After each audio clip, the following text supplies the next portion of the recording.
ኦ ከዚህ ፍቅር የሚለየኝ ማነው?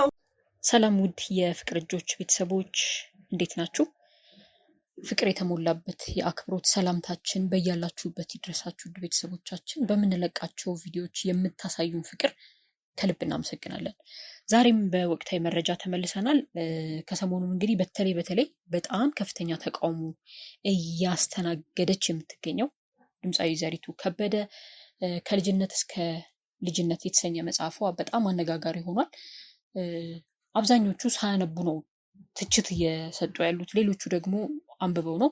ዘሪቱ በራሷ የተናገረችው ነገር አለ። በተለይ ደግሞ ከመጽሐፎቹ አንዳንድ ሀሳቦች ላይ መረጃ ልናደርሳችሁ ፈልገን ነው። የእናንተ ስሜት ምን ይመስላል የሚለውን በሀሳብ መስጫ ላይ ልታደርሱን ትችላላችሁ። ሚስት መሆን ያስተማረኝ የለም ትላለች።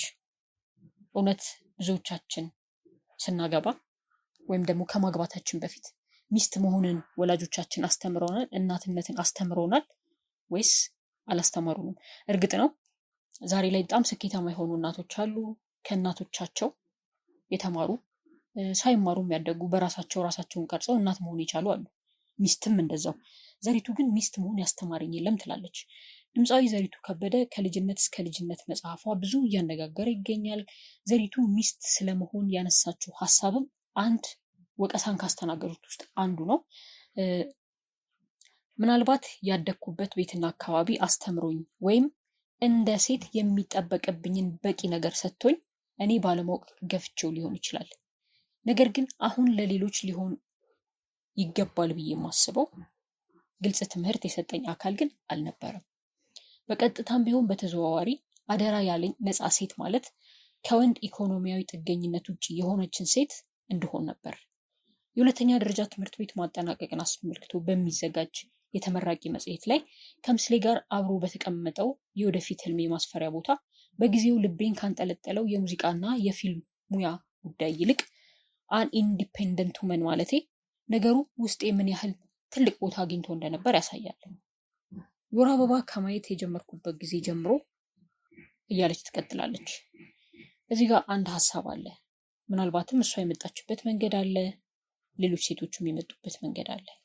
በተለይ ደግሞ የወር አበባ ማየት ከጀመርኩበት ጊዜ ጀምሮ እናቴ የደረሰችኝ ሴት አካላዊ ኃላፊነትን አስተምራኛለች ትላለች። ራሴን ከየትኛውም ሴት ወሲባዊ ጥቃትና ትንኮሳ ለመጠበቅ ያለኝን ኃላፊነት አሳውቃኛለች። ለጨዋነትና ራስን ለመግዛት ያላትን ቦታ እንዳውቅ አድርጋኛለች። ነገር ግን ነገ ልጄ ሚስት ትሆኛለሽ በማለት የትዳርንም ሆነ የሚስትነትን ምንነትና ኃላፊነት በግልጽ አላስገነዘበችኝም። ትኩረቴ በራሴ ስኬትና ህልም ላይ እንዳደርግ እንጂ እንደ ሴት ቤትን በመምራትና በማስተዳደር በኩል ያለውን ኃላፊነት ለመወጣት ስነልቦና የተሰናዳ ሴት እንደሆን አልገዛሁም።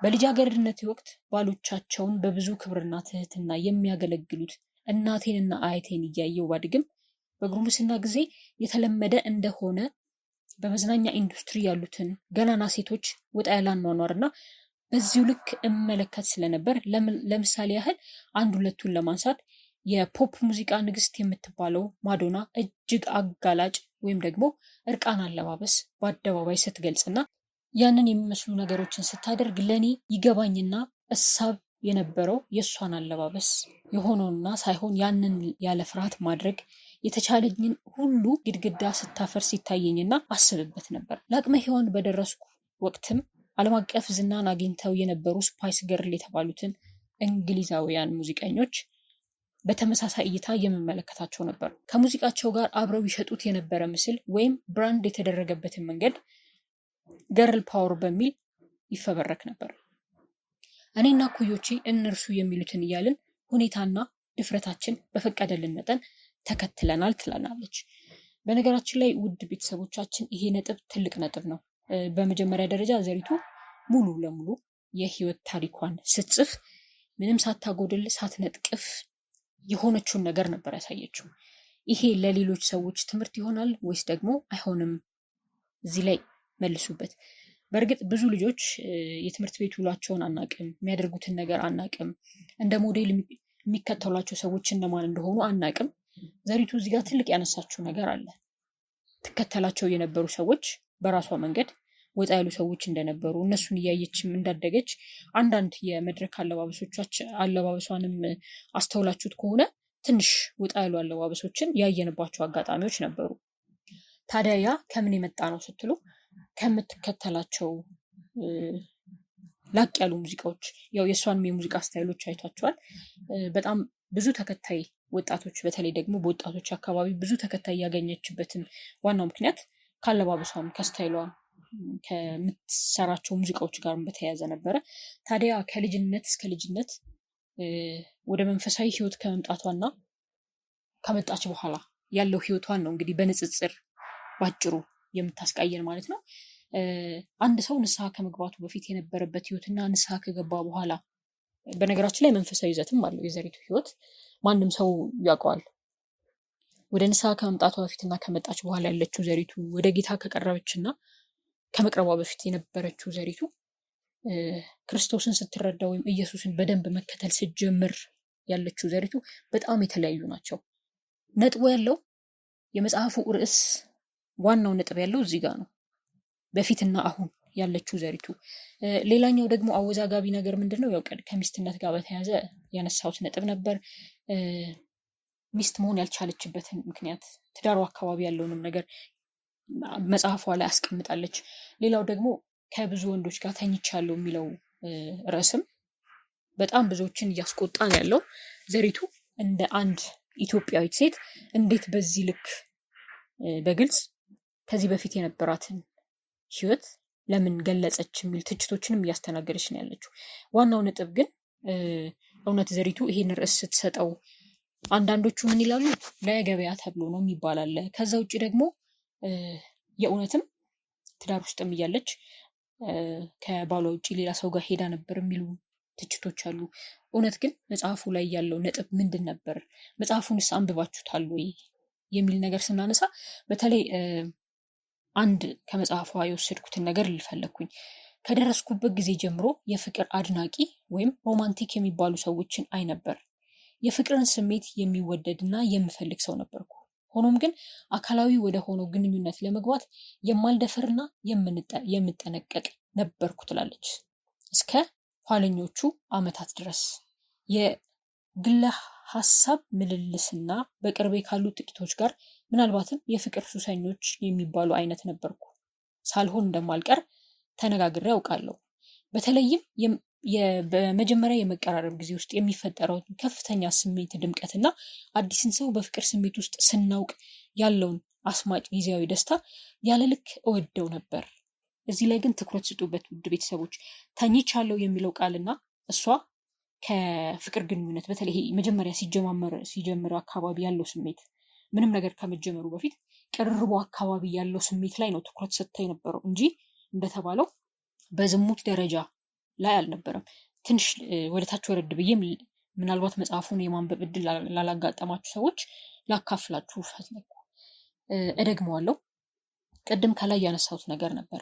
በግል የሀሳብ ምልልሴና በቅርቤ ካሉ ጥቂቶች ጋር ምናልባትም የፍቅር ሱሰኞች የሚባሉ አይነት ነበርኩ። ሳልሆን እንደማልቀር ተነጋግሬ ያውቃለሁ። በተለይም በመጀመሪያዎቹ የመቀራረብ ጊዜ ውስጥ የሚፈጠረውን ከፍተኛ ስሜት ድምቀትና አዲስን ሰው በፍቅር ስሜት ውስጥ ስናውቀው ያለውን አስማጭ ጊዜያዊ ደስታ ያለ ልክ እወደው ነበር።